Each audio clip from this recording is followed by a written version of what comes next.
Price Lord. இந்த காலை வேளையிலே உங்கள் எல்லாரையும் சந்திக்கிறதுல ரொம்ப சந்தோஷம்.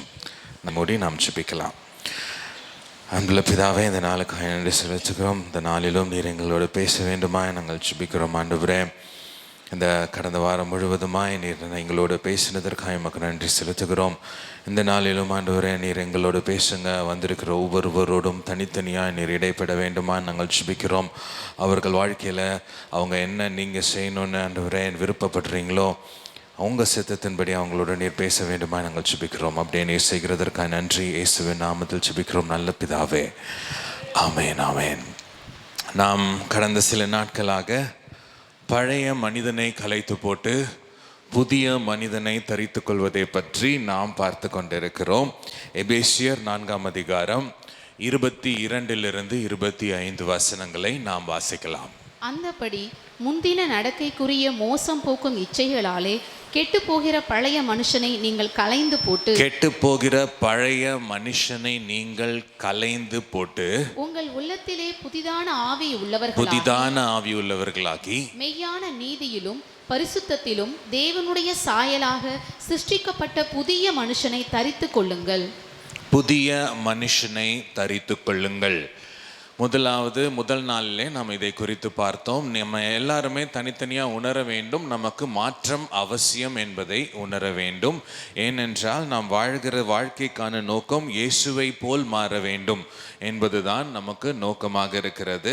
பழைய மனிதனின் சுபாவங்கள் அப்பப்போ எட்டி பார்க்கறது. நம்ம புதிய மனிதனாக இருந்தாலும் ரட்சிக்கப்பட்டவர்களாக இருந்தாலும் பழைய மனிதனின் சில சுபாவங்கள் அப்போ எட்டி பார்க்கறதுனால நம்மளுடைய வளர்ச்சி தடைபெறுகிறது.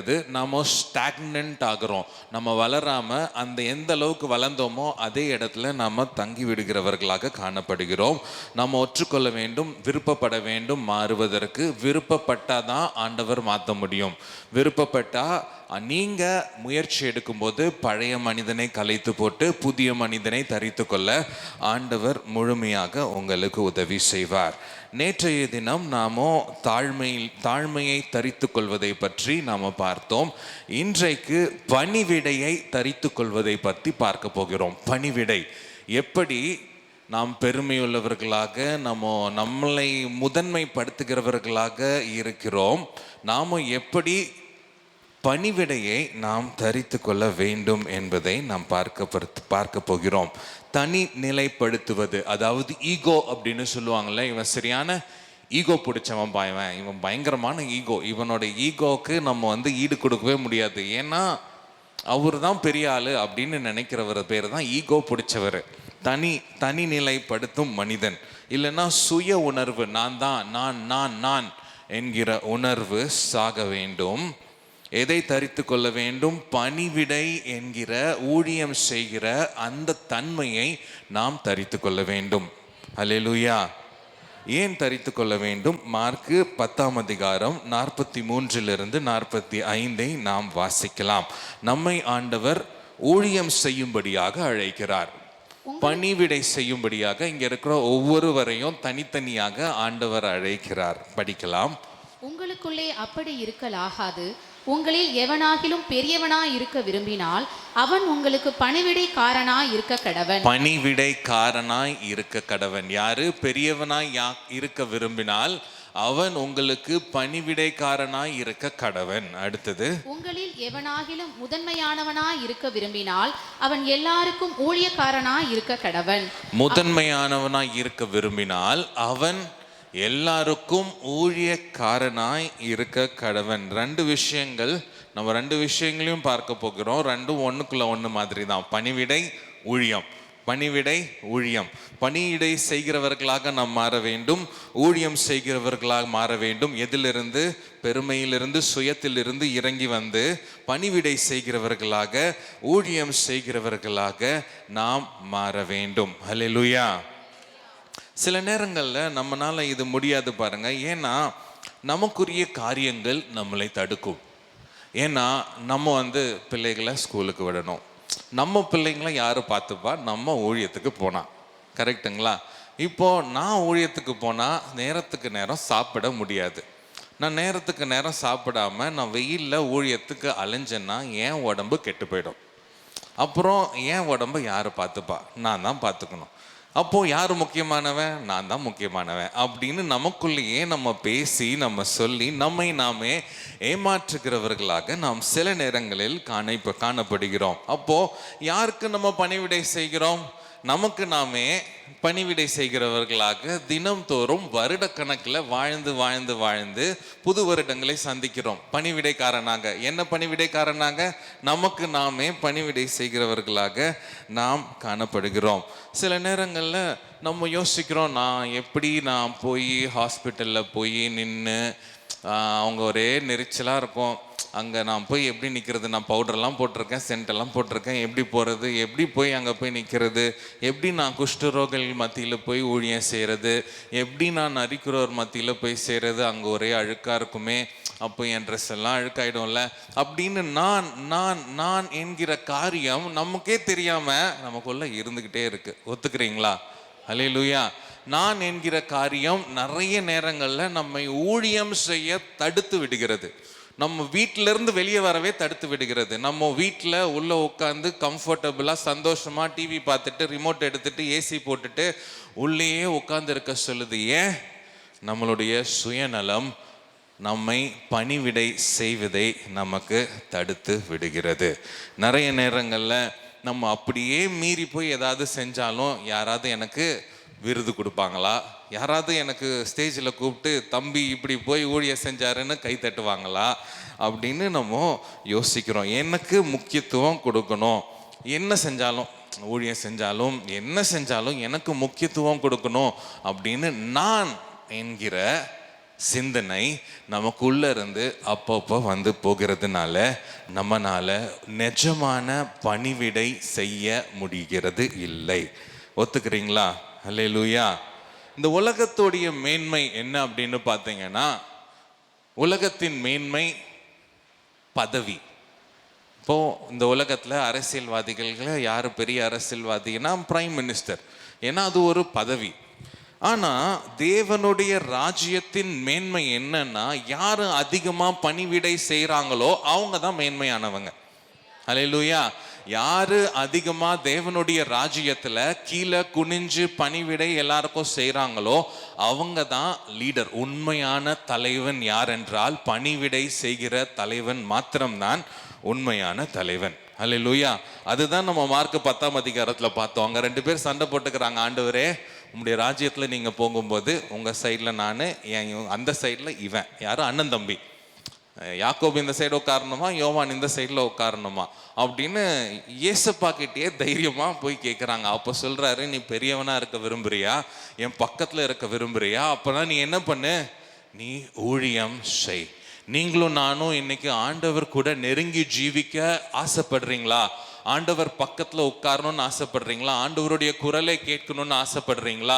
ஆண்டவர் குரலை கேட்டு மற்றவங்களுக்கு சொல்லணும்னு ஆசைப்படுறீங்களா? அப்போ ஆண்டவர் உங்களை பார்த்து சொல்கிறார், நீ பணிவிடைக்காரனாக இருக்க வேண்டும். நீ ஊழியம் செய்கிற மனிதனாக, மகனாக, மகளாக இருக்க வேண்டும். நீங்க உங்களை தாழ்த்தும் போது, அதை தான் நேற்று நம்ம பார்த்தோம். நம்ம அதிகமாக அதில் கவனம் செலுத்த போறதில்ல. நேற்று நம்மை முழுமையாக எப்படி தாழ்த்துவது, வெறுமையாக்குவது, இயேசு எப்படி சிலுவையிலே தன்னைத்தானே வெறுமையாக்கினார் என்பதை நாம் பார்த்தோம். அதுதான் தாழ்மை. நம்மை முற்றிலுமாக வெறுமையாக்கி அவர் சித்தத்திற்கு ஒப்பு கொடுப்பது. ஒத்துக்கிறீங்களா? 3 காரியங்களை பார்த்தோம். ஞாபகம் இருக்கா? ஃபர்ஸ்ட் என்ன வரணும்? பிலிப்பியர் 2ஆம் அதிகாரத்துல இருந்து பார்த்தோம். நீங்க பார்த்துட்டு கூட சொல்லுங்க. ஃபர்ஸ்ட் என்ன வரணும்? கிறிஸ்துவின் சிந்தை உங்களுக்குள்ளே வர வேண்டும். கிறிஸ்துவின் சிந்தை என்னது? என்னை காட்டிலும் மற்றவன் பெரியவன் அப்படின்ற சிந்தனை தான் கிறிஸ்துவின் சிந்தனை. நான் பெரியவன் என்ற சிந்தனை சுயத்தின் சிந்தனை, உங்க சிந்தனை அது வீணான சிந்தனை, பெருமையின் சிந்தனை. ஒத்துக்கிறீங்களா? கிறிஸ்துவின் சிந்தனை வரணும். கிறிஸ்துவின் சிந்தனை மற்றவர்களை மதிக்கும் சிந்தனை தான் கிறிஸ்துவின் சிந்தனை. 2வது, சுயம் சாக வேண்டும். ஆண்டவர் எப்படி சிலுவையில் தம்மை ஒப்பு கொடுத்தாரோ நாம் நம்மளுடைய சுயத்தை சிலுவையில் ஒப்பு கொடுக்க வேண்டும். 3வது, தேவனின் சித்தத்திற்கு நாம் முழுமையாக கீழ்ப்படிந்து வாழ வேண்டும். என்ன சொன்னாலும் நான் செய்வேன் ஆண்டவரே, மரிக்கவும் நான் ஆயத்தம் ஆண்டவரேன்னு அப்படி நீங்க சொல்கிற ஒரு மனிதனாக நீங்க இருக்கும்போது நீங்க சேவை செய்ய ஆயத்தம். அல்லேலூயா. அதனால தான் அதை நம்ம நேற்று பார்த்தோம், இதை நம்ம இன்னைக்கு பார்க்குறோம். உங்கள் சுயம் முழுவதுமாக சாக வேண்டும். தேவனுடைய சித்தத்தை செய்ய நீங்கள் 100% கீழ்ப்படுகிற மகனாக மகளாக இருந்தீங்கன்னா மட்டும்தான் பணிவிடை செய்ய நீங்கள் ஆயத்தமாய் இருக்கிறீர்கள் என்று அர்த்தம். அல்லேலூயா. சரி, பணிவிடை என்றால் என்ன? இப்போ நம்ம முக்கியமான பகுதிக்கு நம்ம வந்துட்டோம். பணிவிடை என்றால் என்ன?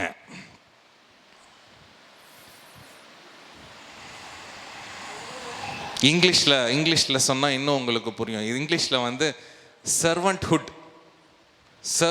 இல்லைன்னா பவுல் அடிக்கடி சொல்லுவார், நான் அடிமை. இங்கிலீஷில் ஸ்லேவ்னே வரும். ஸ்லேவ். ஆண்டவரின் ஊழியக்காரன்னு தமிழில் இருக்கும். ஆனால் இங்கிலீஷில் பார்த்தீங்கன்னா ஸ்லேவ்னா அடிமை.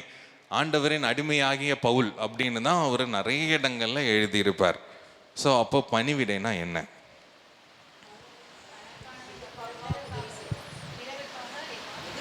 பிறருக்காக, வெரி குட், பிறருக்காக எதையும் எதிர்பார்க்காமல் கொடுப்பது. உங்கள் வாழ்க்கையை மற்றவர்களுக்காக ஊற்றுவது பணிவிடை. அல்லேலூயா. உங்கள் வாழ்க்கையை மற்றவர்களுக்காக ஊற்றுவது பணிவிடை. அது நம்ம நேரில் நம்ம பார்த்துருக்கோம். யாரை பார்த்துருக்கோம்? நம்ம பாஸ்டரை பார்த்துருக்கோம். அவருடைய வாழ்க்கையை மற்றவர்களுக்காக முழுமையாக பணிவிடைக்காக ஊற்றினார். அவர் தான் நமக்கு முன்னாடி பார்த்த ஒரு பெஸ்ட்டான ஒரு எக்ஸாம்பிள். வேற ஒரு சிறந்த எடுத்துக்காட்டு நீங்கள் பார்த்துருக்க வாய்ப்பு கிடையாது. கரெக்டுங்களா? அவருடைய வாழ்க்கையை முழுவதுமாக மற்றவர்களுக்காக ஊற்றுவது தான் பணிவிடை. நம்ம 2 விதமான பணிவிடையை இன்றைக்கு நம்ம பார்க்க போகிறோம். நீங்கள் எல்லாருமே பணிவிடைக்காரராக மாற வேண்டும் என்று ஆண்டவர் ஆசைப்படுகிறார். முதல் விதமான பணிவிடை நாம் பார்க்க போகிறது, நாம் அன்பினால் நிறைந்தவர்களாக பணிவிடை செய்ய வேண்டும். சொல்லுங்க, அன்பினால் மனதுருக்கத்தினால் நிறைந்தவர்களாக பணிவிடை செய்ய வேண்டும். 2வது, ஆண்டவர் உங்களை வரங்களினாலும் வல்லமைகளினாலும் நிரப்ப ஆயத்தமாக இருக்கிறார். அந்த வரத்தினால வல்லமையினால உங்களுடைய அன்பை நீங்கள் மற்றவர்களுக்கு காட்ட முடியும். 2 விதமாக பணிவிடை செய்யலாம். ஒன்று, உங்கள் அன்பினால பணிவிடை செய்யலாம். இன்னொன்று, ஆண்டவர் கொடுக்கும் வரத்தினால வல்லமையினால வரங்களினால நீங்கள் நிரப்பப்பட்டவர்களாய் நீங்கள் பணிவிடை செய்யலாம். அன்பினால பணிவிடை செய்கிறவங்க நம்ம எல்லாருமே செய்யணும். யாருமே ஒருத்தர் கூட பணிவிடை செய்யாமல் இருக்கக்கூடாது. ஆனால் வரங்கள் வல்லமை இங்கே இருக்கிற சிலருக்கு ஆண்டவர் கொடுக்க போகிறார். அவங்க வல்லமையாய் ஆண்டவர் எடுத்து பயன்படுத்த போகிறார் இந்த ஊழியத்தில். அவங்க தயாராக இருக்கிற சில பேர் இங்கே இருக்கிறாங்க. அவங்களுக்குள்ள வரங்களையும் வல்லமைகளையும் ஆண்டவர் கொடுக்க போகிறார், வல்லமையாக எடுத்து பயன்படுத்த போகிறார். 2 விதமான பணிவிடை என்ன பார்த்தோம்? அன்பினால ஊழியம் செய்கிற பணிவிடை ஊழியம். இன்னொன்று, ஆண்டவர் அவங்களுக்கு அன்பும் இருக்கணும். அந்த அன்பு அதிகமாக இருக்கிறதுனால ஆண்டவர் உங்களுக்கு வரங்களை கொடுக்கிறார். இப்போ முதலாவது நம்ம பார்க்க போகிறது அன்பினால நாம் செய்கிற ஊழியம்.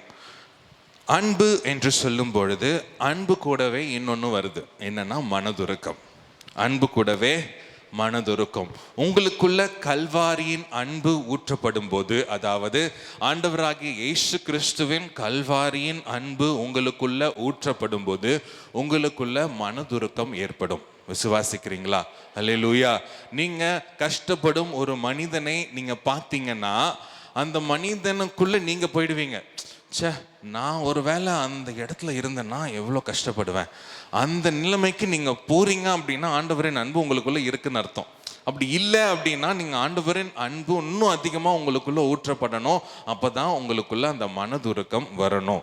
உங்களுக்குள்ள அன்பு வரும்போது மனதுருக்கம் வரும். நீங்கள் டிஜிஎஸ் தினகரன் ஐயா பிரசங்கம் பண்ணுறதை பார்த்துருக்கீங்களா? பிரசங்கம் பண்ணுறது, ஜெபம் பண்ணுறது கிட்ட இருந்து பார்த்தீங்க அப்படின்னா ஒரு பிரசங்கம் பண்ணும்போது கண்ணிலேருந்து தண்ணி வந்துக்கிட்டே இருக்கும், ஊற்றிக்கிட்டே இருக்கும். ஏன்னா அவர் ஆண்டவரின் அன்பினால் நிரப்பப்பட்டு மனதுருக்கம் உள்ள ஒரு ஊழியக்காரன், அன்பினால் நிறைந்த ஒரு ஊழியக்காரர். அதனால அவர் கண்ணிலிருந்து வந்துட்டே இருக்கும். அவர் பேச பேச பேச யாருக்காவது ஜெபம் பண்ணும்போது அவங்களாம் மாறிடுவார். ஐயோ வயிற்று வலிக்குதா, ஐயோ இப்படி பண்ணுதா அப்படின்னு சொல்லிட்டு அந்த அளவுக்கு தண்ணியே ஊற்றி ஊழியம் செய்யும் அன்பின் ஊழியக்காரர் அவர்.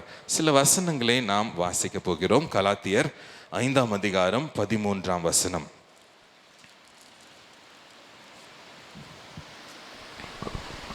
சகோதரரே, நீங்கள் சுயாதீனத்திற்கு அழைக்கப்பட்டீர்கள். இந்த சுயாதீனத்தை நீங்கள் மாம்சத்திற்கு ஏதுவாக அனுசரியாமல் அன்பினாலே ஒருவருக்கொருவர் ஊழியம் செய்யுங்கள். ஆண்டவர் உங்களை சுயாதீனர்களாக மாற்றியிருக்கிறார். அதாவது உங்களை விடுவித்திருக்கிறார். உங்களுடைய பிரச்சனைகள், உங்களுடைய வியாதிகள், உங்களை அடிமைப்படுத்தி கொண்டிருந்த பல காரியங்களிலிருந்து ஆண்டவர் விடுவித்திருக்கிறார். அல்லேலூயா. அதுதான் சுயாதீனம். நீங்க விடுதலையாக்கப்பட்டு இருக்கிறீங்க. நிறைய பேர் நம்ம என்ன யோசிப்போம்னா, நான் ஃப்ரீயா இருக்கேன், ஆண்டவர் என்ன ரட்சித்திருக்கிறார், நான் சந்தோஷமா இருக்கேன், நான் கதவை போட்டு ஏசி ஆன் பண்ணி படுத்து தூங்கி நல்லா சாப்பிடுவேன். அதுதான் நம்ம நிறைய நேரம் யோசிக்கிறோம். அதுதான் இங்க சொல்றாரு பாருங்க. இந்த சுயாதீனத்தை நீங்கள் மாம்சத்திற்கு ஏதுவாக அனுசரியாமல். அப்படின்னா மாம்சத்துக்கு ஏதுவான என்ன அர்த்தம்? நீங்க நல்லா சாப்பிட்டு நல்லா தூங்காமல் என்ன பண்ணணும்? அன்பினாலே ஒருவருக்கொருவர் ஊழியம் செய்யுங்கள். இது எல்லாருக்குமே நமக்கு ஆண்டவர் கொடுக்கும் கட்டளை, இல்லைன்னா அழைப்பு. இன்றைக்கு நீங்கள் ஒரு வேளை ஆண்டவர் என்ன ஊழியத்துக்கு அழைக்கல பிரதர், அதெல்லாம் பண்ண முடியாது அப்படின்னு சொன்னாலும், நீங்கள் இதை கேட்டுக்கொண்டு இருக்கிறதுனால ஆண்டவர் உங்களை அழைக்கிறார். என்ன செய்ய அழைக்கிறார்? அன்பின் நிமித்தமாக ஊழியம் செய்யும்படியாக அழைக்கிறார். கல்வாரி அன்பு உங்களுக்குள்ள நிரப்பப்பட வேண்டும் என்று ஆண்டவர் விரும்புகிறார். நீங்கள் ஊழியம் செய்ய வேண்டும் என்று ஆண்டவர் நிச்சயமாகவே விரும்புகிறார். என்னென்ன ஊழியம் செய்யலாம்? அன்பின் நிமித்தமாக பல ஊழியங்களையும் நம்ம செய்யலாம். நம்ம சபையில் இருக்கிற நிறைய பேர் செஞ்சுட்டு தான் இருக்கிறாங்க. அதே மாதிரி நம்ம எல்லாருமே அன்பின் நிமித்தமாக பல ஊழியங்களை நம்ம செய்யலாம். என்னென்ன செய்யலாம்? வியாதியஸ்தர்களை போய் சந்திக்கலாம். அப்போ நீங்க பணிவிடை செய்கிறவர்களா நீங்க மாறிடுவீங்க. வேற என்ன செய்யலாம்? ஏழைகளுக்கு ஊழியம் செய்யலாம். வயதானவர்களுக்கு நீங்க உதவி செய்யலாம். சபையில வரும் மனிதர்களுக்கு நீங்க உதவி செய்யலாம். நிறைய உதவிகள். இந்த நம்ம பாண்டிச்சேரியில் இருக்கோம், நம்ம இந்தியாவில் இருக்கிறோம், நம்மளுக்கு யாருக்கு உதவி செய்யறதுன்னு தெரியலப்பா எனக்கு அப்படின்னு சொன்னீங்க அப்படின்னா போய் தான் சொல்றீங்க அப்படின்னு அர்த்தம். கரெக்டுங்களா? உங்களுக்குள்ள அன்பின் ஆவியானவர் ஊற்றப்படும் போது நீங்க நிச்சயமாகவே எல்லாருமே ஏதாவது ஒரு ஊழியத்தை கண்டிப்பாக செய்ய முடியும். அல்லேலூயா. இப்போ நம்ம ஆண்டவராகிய இயேசு கிறிஸ்து சொன்ன சில வார்த்தைகளில் இருந்து நாம் கற்றுக்கொள்ள போகிறோம். நீங்க அன்பின் ஊழியம் செய்யும் போது என்ன நடக்கும் என்பதை. யோவான் 13ஆம் அதிகாரம் 14, 15 வசனங்களை நாம் வாசிக்க போகிறோம். யோவான் 13, 14, 15. ஆண்டவரும் போதகருமாகிய நானே உங்கள் கால்களை கழுவினதுண்டானால் நீங்களும் ஒருவருடைய கால்களை ஒருவர் கழுவ கடவீர்கள். நான் உங்களுக்கு செய்தது போல நீங்களும் செய்யும்படி உங்களுக்கு மாதிரியை காண்பித்தேன். மெய்யாகவே மெய்யாகவே நான் உங்களுக்கு சொல்லுகிறேன், ஊழியக்காரன் தன் எஜமானிலும் பெரியவன் அல்ல. போதும். யோவான் 13ஆம் அதிகாரம் 14, 15. ஆண்டவரும் போதகருமாய் இருக்கிற நானே, யாரு? ஆண்டவராகிய இயேசு கிறிஸ்துவே, உங்கள் கால்களை கழுவினது உண்டானால் நீங்களும் ஒருவருக்கொருவர் கால்களை ஒருவர் கழுவ கடவீர்கள். நான் உங்களுக்கு செய்தது போல நீங்களும் செய்யும்படி உங்களுக்கு மாதிரியை காண்பித்தேன். அந்த காலத்துல கால்களை யாரு கழுவுவா அப்படின்னா, ஒரு பணக்காரர் வெளியே போயிட்டு வராருன்னு வச்சுக்கோங்களேன். வெளியே நிறைய போயிட்டு வராரு.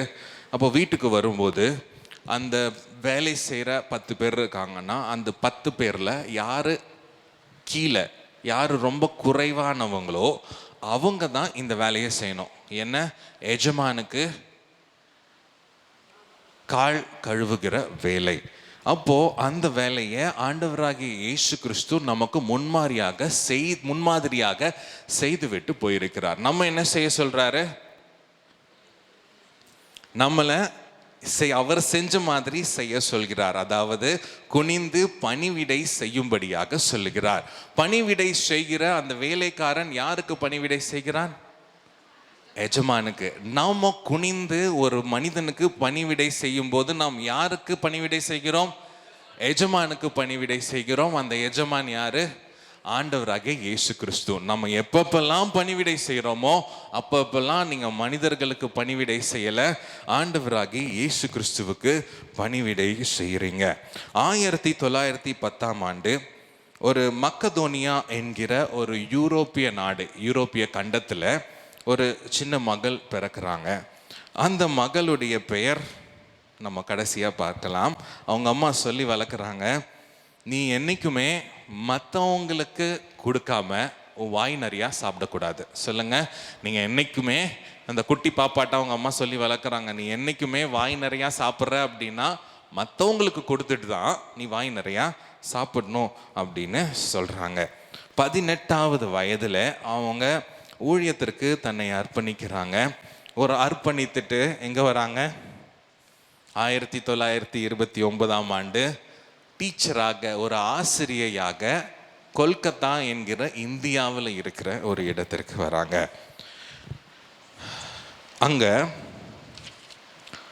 பல வருஷம் அவங்க கான்வென்ட்னா தெரியுது அவங்களுக்கு, இங்கெல்லாம் வந்து இந்த ஃபாதர்ஸ், நன்னு, கன்னியாஸ்திரிகள்லாம் தங்கி இருக்கிற இடத்துல அங்கே தங்கி இருந்து அங்கே பக்கத்தில் இருக்கிற ஒரு பள்ளியில் ஆசிரியையாக பணி ஆற்றி கொண்டு வர்றாங்க.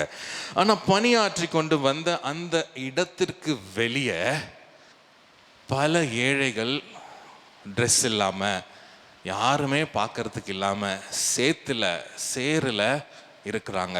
அவங்க உடம்புல காயம் மாத்திரம் இல்லைங்க, காயத்தை தாண்டி புண்ணை தாண்டி புழுவும் அவங்க உடம்புல இருக்கு. அந்த அளவுக்கு மோசமான ஒரு நிலைமையில் இருந்த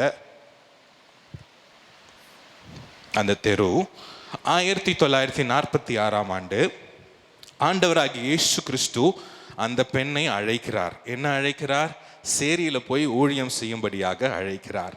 அவங்க வெளியே வரும்போது அவங்களுக்கு பணம் இல்லை,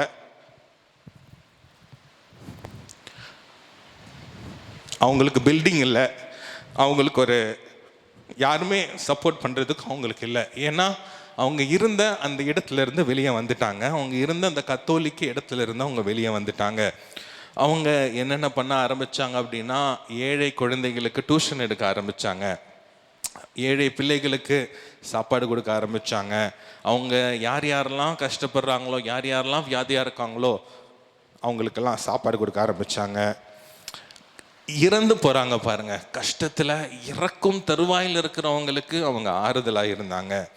அவங்க கடைசியாக இதெல்லாம் பண்ணிக்கொண்டு பல வருடங்கள் பண்ணி கொண்டு இருக்கும் பொழுது ஒரு மிஷனரி ஆர்கனைசேஷன், அவங்க ஒரு சமூகத்தை அவங்க ஆரம்பிக்கிறாங்க. அதுதான் மிஷனரி ஆஃப் சேரிட்டி அப்படின்ற ஒரு பேரில், சேரிட்டி என்ற பேரில் அவங்க ஒரு மிஷனரி ஆர்கனைசேஷனை ஆரம்பிக்கிறாங்க. அவங்களோட எண்ணம்லாம் என்னன்னா, ஏழைகளுக்கு உதவி செய்கிறது மட்டும் இல்லை, ஏழையிலையும் ஏழை, பயங்கரமான ஏழையில் இருக்காங்க பாருங்க, வழியே இல்லாத ஏழை, அந்த மாதிரி ஏழைகளுக்கு ஊழியம் செய்யணும் என்பது தான் அவங்களுடைய ஊழியமே. அவங்க என்ன பண்ண ஆரம்பித்தாங்க? நிறைய பேரை சந்திக்க ஆரம்பித்தாங்க. நிறைய பேரை சந்தித்து காயங்களை கட்ட ஆரம்பித்தாங்க, அவங்களுக்கு சாப்பாடு கொடுக்க ஆரம்பித்தாங்க. அவங்க சாகும் தருவாயில் இருக்கும்போது அவங்க கரங்களை பிடிச்சிட்டே அவங்க செத்து போயிடுவாங்களாம். அந்த அளவுக்கு அன்புள்ள ஒரு ஸ்திரீயாக அவங்க இருந்தாங்க. இதில் ஒரு முக்கியமான ஒரு சம்பவத்தை நான் சொல்ல விரும்புகிறேன். அவங்க என்ன பண்ணியிருக்காங்க பாருங்க, ஒரு இடத்துல, ஒரு தெருவில் ஒரு இறந்து போகிற ஒரு மனிதனை பார்த்துருக்குறாங்க. ரொம்ப சிக்கு, ரொம்ப வியாதியில், இப்போ இறக்க போகிறார், இன்னும் ஒரு 2-3 நாளில் இறந்துருவார். அவருடைய உடம்பு ஃபுல்லாக புண்களும் புழுக்களும் நிறைந்த அந்த உடம்பு. அவருடைய புண்களை அவங்க க்ளீன் பண்ணுறாங்க. மதர் தெரேசா அவர்கள் க்ளீன் பண்ணி அவர்களை எடுத்து அவங்களுடைய வீட்டுக்கு கொண்டு போகிறாங்க. கொண்டு போகிற வழியில் ஒருத்தர் பார்த்து சொல்கிறாரு, எனக்கு $1 மில்லியன், அதாவது $10 லட்சம் எனக்கு கொடுத்தாலும் நான் இதை செய்ய மாட்டேன் அப்படின்னு ஒருத்தர் சொல்லிட்டு போகிறாரு. நீ செய்கிற, ஆனால் எனக்கு $10 லட்சம் கொடுத்தாலும் நான் செய்ய மாட்டேன்னு சொல்லிட்டு போகிறாரு. இவங்களும் சொல்கிறாங்க, நானும் தான் செய்ய மாட்டேன், ஆனால் இதை நான் இயேசுவுக்காக செய்கிறேன். ஹல்லேலூயா. இதை நான் யாருக்காக செய்கிறேன்? இயேசுவுக்காக செய்கிறேன். இதை அனுபவித்த அந்த மரிக்கும் மனிதன் அவர் சொல்கிறார் பாருங்க, நான் நாய் போல தெருவில் இருந்தேன், இப்போ நான் தேவதூதன் போல இறக்க போகிறேன் என்று சொல்லி அவங்க கையை பிடிச்சிட்டு இறந்து போயிட்டார்.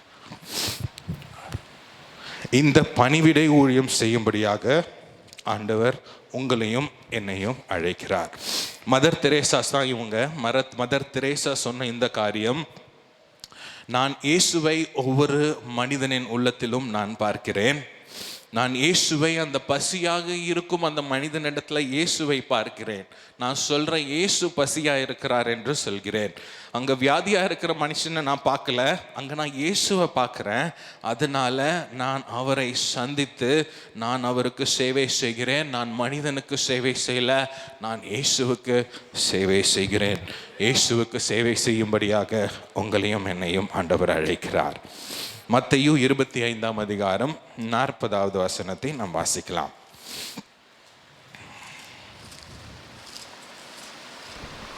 அதற்கு ராஜா பிரதியுத்தரமாக, மிகவும் சிறியவராகிய என் சகோதரரான இவர்களில் ஒருவனுக்கு நீங்கள் எதை செய்தீர்களோ அதை எனக்கே செய்தீர்கள் என்று மெய்யாகவே உங்களுக்கு சொல்லுகிறேன் என்பார். மிகவும் சிறியவர்களாகிய இவர்களில் நீங்கள் எதை செய்தீர்களோ அதை எனக்கே செய்தீர்கள் என்று இயேசு சொல்லுகிறார். நீங்களும் நானும் இன்றைக்கு ஊழியம் செய்ய ஆயத்தமா? பணிவிடை ஊழியம் செய்ய ஆயத்தமா? ஆண்டவர் நம் கால்களை கழுவி இருக்கிறார், நம் பாவங்களை கழுவி இருக்கிறார். நாம் இந்த உலகத்தில் இருக்கிற நாம் அநேகரை நாம் பார்க்கிறோம், கழுவப்படாத மனிதர்களை நாம் பார்க்கிறோம். உடம்பு ரீதியாகவும் கழுவப்படலை, உள்ளத்தின் ரீதியாகவும் கழுவப்படலை. அவங்களுக்காக ஊழியம் செய்ய ஆண்டவர் உங்களை அழைக்கிறார். ஒவ்வொருவரையும் ஆண்டவர் உங்களை அழைக்கிறார். அடுத்ததாக நம் சில காரியங்களை நாம் பார்க்க போகிறோம். இரண்டாவது காரியம், ஆவியின் வரங்களால் நிரப்பப்பட்டு ஊழியம் செய்வது. நான் சொன்ன மாதிரி இதுக்கு முன்னாடி பார்த்த ஊழியம் எல்லாருக்குமே உரிய ஊழியம், எல்லாருமே செய்ய வேண்டிய ஊழியம். அன்பினால் நிரப்பப்பட்டு, கல்வாரியின் அன்பினால் நீங்கள் நிரப்பப்பட்டீங்கன்னா நீங்களே செய்வீங்க. யாருமே உங்களை தள்ள வேண்டியதில்லை, உங்களை உந்த வேண்டியது அவசியம் இல்லை, நீங்களே செய்வீங்க. அடுத்தது நம்ம பார்க்க போகிற ஊழியம், ஆண்டவருடைய ஆவியானவர் உங்களிடத்தில் வரும்பொழுது நீங்கள் தாகமாக கேட்கும்போது உங்களை வரங்களினால் நிரப்புவார். வரங்களினால் நிரப்பி ஊழியம் செய்கிற ஊழியம். 1 பேதுரு 4:10 நாம் வாசிக்கலாம். அவனவன் பெற்ற வரத்தின்படியே நீங்கள் தேவனுடைய பற்பல கிருபையுள்ள ஈவுகளை பகிர்ந்து கொடுக்கும் நல்ல உக்கிரானக்காரர் போல ஒருவருக்கொருவர் உதவி செய்யுங்கள். அவனவன் பெற்ற வரத்தின்படியே நீங்கள் தேவனுடைய பற்பல கிருபையுள்ள ஈவுகளை பகிர்ந்து கொடுக்கும் நல்ல உக்கிரானக்காரர் போல ஒருவருக்கொருவர் உதவி செய்யுங்கள். எதை கொண்டு? வரங்களை கொண்டு ஊழியம் செய்யுங்கள் என்று ஆண்டவர் சொல்லுகிறார். இந்த ஆதி திருச்சபையில் நீங்கள் பார்க்கும்போது அப்போஸ்தலர் 7ஆம் அதிகாரத்தை நீங்கள் திறந்தீங்க அப்படின்னா, அப்போஸ்தலர் படிக்க வேண்டாம், அப்போஸ்தலர் 7ஆம் அதிகாரத்தை நீங்கள் திறந்து வீட்டில் வாசித்து பார்த்தீங்க அப்படின்னா அங்கே 2 விதமான ஊழியங்கள் நடக்குது. ஒன்று இந்த சாப்பாடு பரிமாறுகிற பணிவிடை ஊழியம். இன்னொரு ஊழியம் என்ன நடக்குதுன்னா, வரங்கள் வல்லமைகள் செயல்படுது, மக்கள் சுகமாகறாங்க, மக்கள் சபையில் சேர்க்கப்படுறாங்க. இந்த 2 ஊழியமும் தொடர்ந்து இடைவிடாமல் நடக்கும் பொழுது மக்கள் சபையில் சேர்க்கப்படுவாங்க. விசுவாசிக்கிறீங்களா? ஹல்லேலூயா. நம்மளுடைய சபையிலையும் இந்த 2 பணிவிடையும் ஊழியமும் 2மே தொடர்ந்து நடக்கும் பொழுது மக்கள் சபையில் சேர்க்கப்படுவாங்க.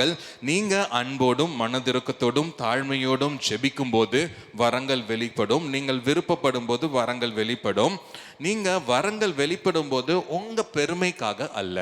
இது யாருக்காக வரங்கள் வெளிப்படுது? நீங்கள் ஜெபிக்கும் போது சுகம் கிடைக்குதுன்னா யாருக்காக வெளிப்படுது? தேவனுடைய மகிமைக்காக வரங்கள் வெளிப்படுகிறது. நம்ம பெருசாக அதை பற்றி பேச வேண்டிய அவசியம் இல்லை. சுகம் கிடைச்சவங்க சாட்சி சொல்லுவாங்க. நம்ம என் மூலியமா நான் இங்கே போய் ஜெபம் பண்ணும்போது என்ன நடந்துச்சு தெரியுமா அப்படின்னு நம்ம சொல்ல வேண்டிய அவசியம் இல்லை. நம்ம அப்படி சொன்னோம் அப்படின்னா நம்ம பெருமையாக மாறிடுவோம், பெருமை உள்ளவர்களாக மாறிடுவோம். அதுக்கப்புறம் நம்மள்கிட்ட வரங்கள் செயல்படுறது கஷ்டம்.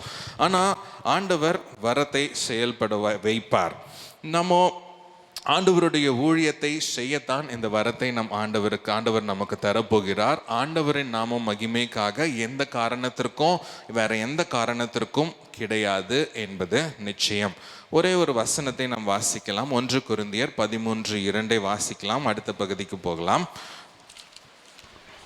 நான் தீர்க்கதரிசன வரத்தை உடையவனாயிருந்து சகல ரகசியங்களையும் சகல அறிவையும் அறிந்தாலும், மலைகளை பேர்க்கத்தக்கதாக சகல விசுவாசம் உள்ளவனாயிருந்தாலும், அன்பு எனக்கு இராவிட்டால் நான் அன்பு ஒன்றுமில்லை. எனக்கு இராவிட்டால் நான் ஒன்றுமில்லை. என்னதான் நம்ம வரங்கள் கிரியை செய்ய உங்களுக்கு ஆரம்பித்தாலும் அன்பு தான் முக்கியம். நீங்கள் அன்பு இல்லாமல் நீங்கள் ஆண்டவர் என் கூட இருந்து வரங்கள் கிரியை செய்து என்பதை நீங்கள் சொன்னீங்க அப்படின்னா அதில் பெரிய அர்த்தம் கிடையாது. அன்பின் நிமித்தமாகத்தான் ஊழியம் செய்ய வேண்டும். அந்த அன்பின் நிமித்தமாக செய்கிற ஊழியத்தில் வரங்கள் வெளிப்பட்டால் ஆண்டவருக்கு மகிமையை செலுத்த வேண்டும். ஆவியின் வரங்கள் என்னென்ன என்பதை நம்ம சீக்கிரமாக பார்க்கலாம். சீக்கிரமாக பார்த்துட்டு நாம் ஜெபிக்க போகிறோம். ஜெபிக்கும் பொழுது ஆண்டவர் அற்புதமான காரியங்களை செய்வார். 1 கொரிந்தியர் 12ஆம் அதிகாரம் 7-10 வசனங்களை நாம் வாசிக்கலாம். ஆவியினுடைய அனுக்கிரகம் அவனவனுடைய பிரயோஜனத்துக்கென்று அளிக்கப்பட்டிருக்கிறது. எப்படி எனில், ஒருவனுக்கு ஆவியினாலே ஞானத்தை போதிக்கும் வசனமும், வேறொருவனுக்கு அந்த ஆவியினாலேயே அறிவை உணர்த்தும் வசனமும், வேறொருவனுக்கு அந்த ஆவியினாலேயே விசுவாசமும், வேறொருவனுக்கு அந்த ஆவியினாலேயே குணமாக்கும் வரங்களும், வேறொருவனுக்கு அற்புதங்களை செய்யும் சக்தியும், வேறொருவனுக்கு தீர்க்க தரிசனம் உரைத்தலும், வேறொருவனுக்கு ஆவிகளை பகுத்தறிதலும், வேறொருவனுக்கு பற்பல பாஷைகளை பேசுதலும், வேறொருவனுக்கு பாஷைகளை வியாக்கியானம் பண்ணுதலும் அளிக்கப்படுகிறது. இது எல்லாமே ஆவியின் வரங்கள்.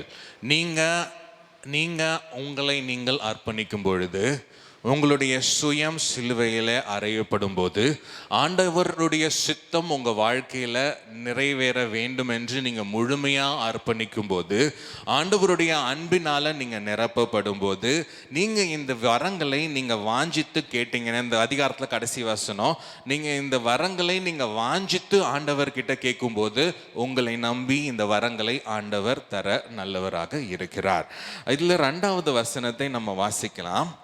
12:2. நீங்கள் அஞ்ஞானிகளாய் இருந்த போதே ஏவப்பட்டபடியே ஊமையான விக்கிரகங்களிடத்தில் மனதை செலுத்தினீர்கள் என்று உங்களுக்கு தெரியுமே. இந்த வரங்கள் எதற்காக அப்படின்னா, நிறைய பேர் அஞ்ஞானிகளாக இருக்கிறாங்க. ஆண்டவரை தெரியாம ஊமையான விக்கிரகங்கள் கிட்ட அவங்களுடைய மனதை செலுத்தி கொண்டிருக்கிறார்கள். இந்த உங்களுடைய அன்பின் ஊழியத்தின் மூலமாக இந்த வரங்கள் செயல்படும் போது அவர்கள் ஆண்டவர் அண்டை வருவாங்க. விசுவாசிக்கிறீங்களா? நீங்க ஒருத்தரை ஹாஸ்பிட்டல்ல நீங்க சந்திக்கும் போது ஆண்டவர் ஒரு தீர்க்க தரிசன வார்த்தையை கொடுக்கிறார். நீங்க அவங்களோட பேசும்போது அவர்கள் ஆவியில உற்சாகம் அடைகிறார்கள், பலப்படுகிறார்கள். அவங்க ஓகே, நம்மளுடைய வாழ்க்கை குறித்து இவங்க ஆண்டவர் அழகாக வெளிப்படுத்தி இருக்கிறார், நம்மை சுகப்படுத்த போகிறார் என்று சொல்லி சபைக்கு நேராக வருவாங்க. இன்னொருவரை நீங்க சந்திக்கிறீங்க, வியாதியாக இருக்கிறீங்க, நீங்க ஜெபம் பண்ணும்போது ஆண்டவரின் வரம் உங்க மூலியமாக செயல்படுகிறது. அப்பொழுது அவங்க சுகமாகறாங்க, ஆண்டவருடைய நாம் மகிமைப்படுகிறது, சபையிலே ஆட்கள் சேர்க்கப்படுகிறார்கள். இப்படி சேர்ப்பதற்காக அஞ்ஞானிகளை, விக்கிரக ஆராதனையில் இருக்கிறவர்களை ஆண்டவர் அண்டை சேர்ப்பதற்கு தான் ஆண்டவர் இந்த வரங்களை கொடுக்கிறார். ஆண்டவர் எப்பொழுது நமக்கு வரங்களை கொடுப்பார்? 31வது வசனத்தை நாம் வாசிக்கலாம். இப்படி இருக்க முக்கியமான வரங்களை நாடுங்கள், இன்னும் அதிக மேன்மையான வழியையும் உங்களுக்கு காண்பிக்கிறேன். முக்கியமான வரங்களை நாடுங்கள். நாம் ஆசைப்படும் போது, நாம் நாடும் பொழுது, ஆண்டவரே என்னை வரத்தினால நிரப்புங்கன்னு நீங்க உண்மையா கேட்கும் போது, உங்க உள்ளமோ அதற்காக தயார் நிலையில் இருக்கும்போது ஆண்டவர் உங்களை வரத்தினால நிரப்புவார். ஸ்மிக் விக்குஸ்வத் என்று ஒரு மனிதன் இங்கிலாந்து தேசத்தில் இருந்தார். ஆவிக்குரிய பெந்தகோஸ்தே சபைகளில் சுகமாக்கும் வரங்களை பயங்கரமாக செய்தவர் இந்த ஸ்மித் விக்குல்ஸ்வர்த் என்பவர். 1859ஆம் ஆண்டு இங்கிலாந்திலே அவர் பிறந்தார். 8 வயதிலே இயேசுவை ஏற்றுக்கொண்டார். அவருடைய வேலை என்னன்னு பார்த்தீங்கன்னா, ஒரு பிளம்பர். பெருசாக அவர் படிக்கல. அவருக்கு பெருசாக பைபிள் படிக்கவோ இல்லை வாசிக்கவோ தெரியாது. அவருடைய மனைவி பேர் பாலி. அவங்க தான் ஆவிக்குரிய சபையிலேருந்து, ஆவிக்குரிய பேக்ரவுண்ட்லேருந்து வந்தாங்க. அவங்க தான் இவருக்கு பைபிள் படிக்கிறதுக்கு உதவி செய்வாங்க. இவர் உட்காந்துப்பார், அவங்க பைபிள் படிப்பாங்க, இவர் கேட்டுப்பார், பைபிள் படித்து கேட்டுப்பார். இந்த மாதிரி வாழ்ந்த மனிதன் தான் ஸ்மித் விக்குல்ஸ்வர்த். ஆனால் இவருக்குள்ள ஒரு உண்மையான ஒரு அன்பு இருந்தது பாருங்க. அதனால என்ன செய்ய ஆரம்பிச்சார்னா, ஒரு ஊழியம் செய்ய ஆரம்பிச்சார். பணிவிடை ஊழியம் செய்ய ஆரம்பிச்சார். நம்ம பார்த்தோம் இல்லைங்களா, அன்பின் நிமித்தமாக கல்வாரி அன்பு உங்களுக்குள்ள ஊற்றப்படும் போது நீங்க பணிவிடை ஊழியம் செய்வீங்க. போய் வியாதியஸ்தர்களை சந்திக்க ஆரம்பிச்சார், நிறைய ஏழைகளை சந்தித்தார், சுவிசேஷத்தை சொல்ல ஆரம்பித்தார். ஒரு நாள் 1907ஆம் ஆண்டு அவர் வாழ்க்கையில ஒரு திருப்பு முனையை ஆண்டவர் ஏற்படுத்தினார்.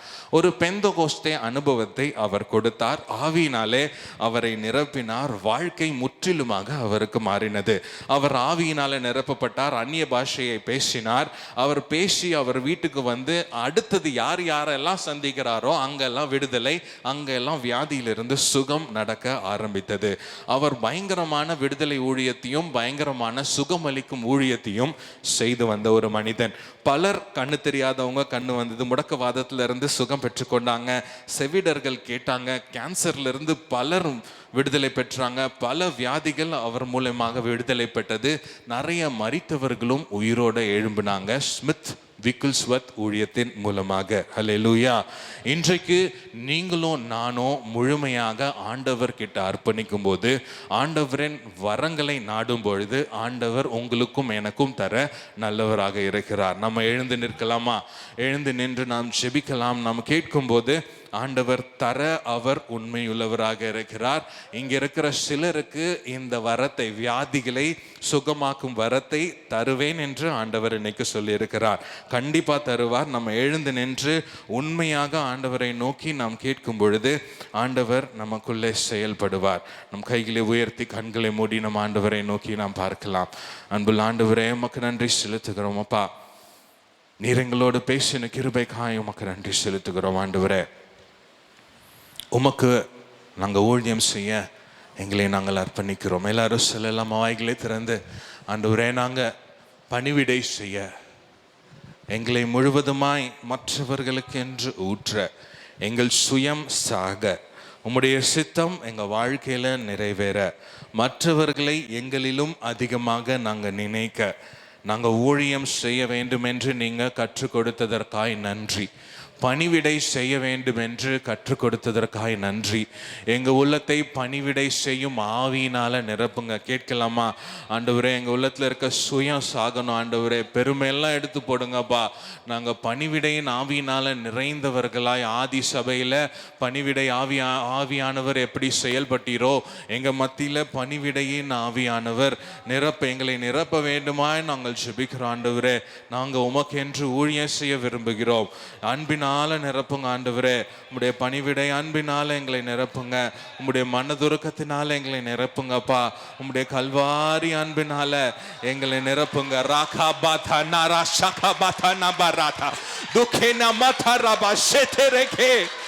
ஆண்டவர்களை நிரப்பிக் கொண்டிருக்கிறார். ராபா மா ஷகா தரபா துரிகானா ததா தகா பஷதரபா பாபா துரிமா காதானா மா ஷெபரகே baby Duramakatana mashakaradaba durababakana masheperekebe rapanata ratarakabashatara.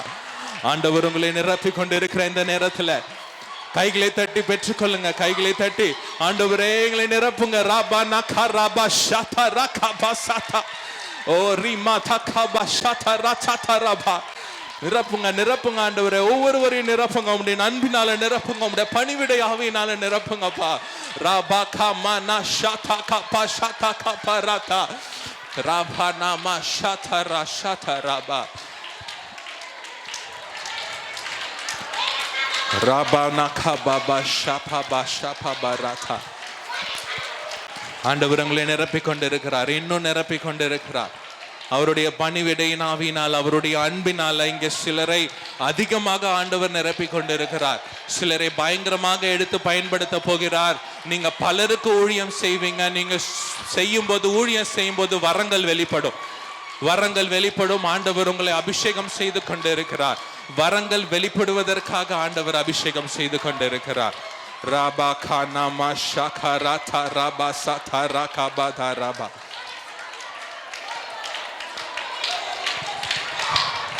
நன்றி, நன்றி, நன்றி. நல்லா கேளுங்க, நல்லா கேளுங்க. ஆண்டவரே, நான் அர்ப்பணிக்கிறேன்ப்பா. உம்முடைய வரங்களினால என்னை நிரப்புங்க.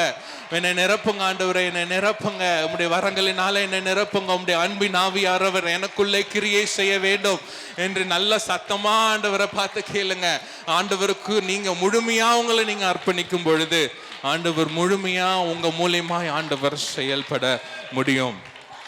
அன்புள்ள ஆண்டவரே, இந்த காலை வேளையில நீர் எங்களை நிரப்பினதற்காக உமக்கு நன்றி செலுத்துகிறோம். ஆண்டவரே, மதர் தெரேசாக்குள்ள இருந்த ஆவியானவர் மதர் தெரேசாக்குள்ள இருந்த அன்பின் ஆவியானவர் எங்க மத்தியில இந்த இடத்துல இந்த நேரத்துல எங்களை நிரப்பும்படியாய் நாங்கள் ஜெபிக்கிறோம். எங்களை ஒவ்வொருவரையும் ஆண்டவரே அன்பின் ஆவியினால நிரப்புங்க. ராபா கானா மா ஷாதா காபாரா.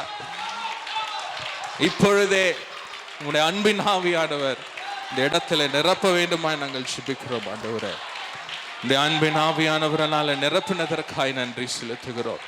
இந்த வேலையிலும் ஆண்டவரே ஸ்மித் விக்கில்ஸ்வர்த்தை அபிஷேகம் பண்ணின ஆண்டவர், ஸ்மித் விக்கில்ஸ்வர்த்தை பெந்தெகோஸ்தே அனுபவத்திற்குள்ள கொண்டு போன ஆவியானவர் எங்களையும் நீர் கொண்டு போக வேண்டுமாய் நாங்கள் ஜெபிக்கிறோம். ஆண்டவரே அவர் மூலியமாய் வரங்கள் வெளிப்பட்டது, எங்களையும் நாங்கள் அர்ப்பணிக்கிறோம். ஆண்டவரே எங்க மூலியமாய் நம்முடைய வரங்கள் வெளிப்பட வேண்டுமாய் நாங்கள் ஜெபிக்கிறோம். நாங்கள் தாகத்தோடு கேட்கிறோம். ராபா கானா ஷாதா காபாதா. நாங்கள் கேட்கிறோம் ஆண்டவரே. கேட்கிற எவனும் பெற்றுக்கொள்வான்னு சொல்லி இருக்கீங்களா ஆண்டவரே?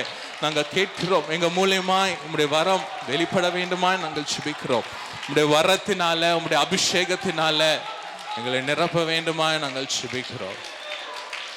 எங்களை நிரப்புங்கப்பா, எங்களை நிரப்புங்க. எங்களை நிரப்பி நீங்க பயன்படுத்த போகிறதற்காக உமக்கு நன்றி செலுத்துகிறோம். உம்முடைய வரங்களினால, உம்முடைய அன்பினால, உம்முடைய அபிஷேகத்தினால எங்களை நிரப்பினதற்காக உமக்கு நன்றி செலுத்துகிறோம். உம்முடைய ஆவியானவர் எங்க மத்தியில் இருந்ததற்காய் நன்றி.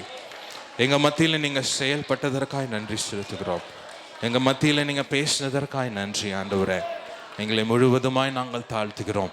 எங்க பழைய மனிதன் முற்றிலுமாய் கலைத்து போட்டு புதிய மனிதனை நாங்கள் தரித்து கொண்டு உம்மை போல நாங்கள் வளர எங்களுக்கு உதவி செய்யுங்கப்பா. உம்முடைய சாயலாக நாங்கள் மாற எங்களுக்கு நீங்கள் உதவி செய்யுங்க. நாங்கள் எங்களை முற்றிலுமாய் தாழ்த்துகிறோம். உம்முடைய பாதத்தில் எங்களை அர்ப்பணிக்கிறோம். உம்முடைய சிலுவை எண்டையில் எங்களை அர்ப்பணிக்கிறோம். உம்முடைய அன்பினால் நிறைத்து நாங்கள் வாழுங்காலத்தில் நிறைய ஊழியங்கள் செய்ய எங்களுக்கு உதவி செய்யுங்க. பணியை விட ஊழியமும் வரங்களினால ஊழியமும் தொடர்ந்து நடந்து கொண்டே இருக்க, இந்த இடத்துல நடந்து கொண்டே இருக்க நீங்கள் உதவி செய்யுங்க. நாங்கள் எங்கள் எல்லாரையும் முற்றிலுமாய் நாங்கள் ஒப்பு கொடுத்து ஜெபிக்கிறோம். இயேசுவின் நாமத்தில் ஜெபிக்கிறோம் நல்ல பிதாவே, ஆமென். எல்லாரும் சேர்ந்து சொல்லலாம். என் ஆத்மாவே முழுமே பரிசுத்த நாமத்தை ஸ்தோத்திரி, என் ஆத்மாவே கர்த்தரை ஸ்தோத்திரி.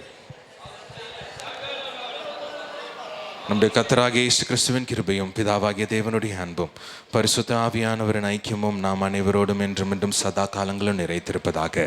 ஆமென், ஆமென்.